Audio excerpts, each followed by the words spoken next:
There comes a moment, when the wilderness ends, when the voice that once led you is silent, when the path ahead looks uncertain, when comfort is no longer enough. Israel stood at the edge of the river Jordan. Behind them, 40 years of wandering. Before them, a promise waiting to be possessed. Moses was gone, the great leader had fallen, and now all eyes turned to a man who once stood in the shadows, Joshua. The river flowed quietly, but it separated fear from faith, history from destiny. This was not just about crossing water, it was about courage, it was about unity, it was about stepping forward when stepping back feels safer, because every life has a Jordan, and on the other side of obedience is promise.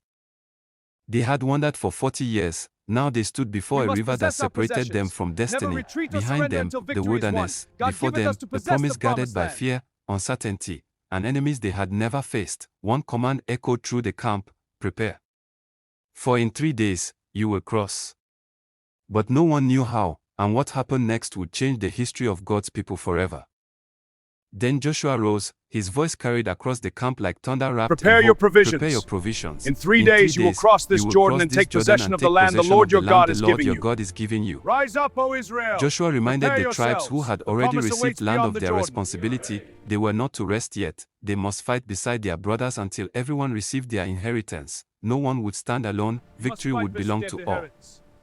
The leader stepped forward with boldness. We will do everything you have commanded us. Wherever you send us, we will go. Their words echoed through the camp, strong, united, determined.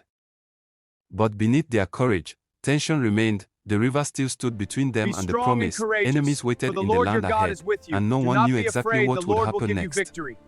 Be strong and courageous, for the Lord your God is with you. Do not be afraid, the Lord will give you victory. The words hung in the air like a sacred echo, not because the journey would be easy, but because God would go with them. And so the camp waited, 3 days that would change their history forever. The Jordan River flowed quietly in the darkness, but soon, faith would step where fear once stood, and the people would finally enter the promise.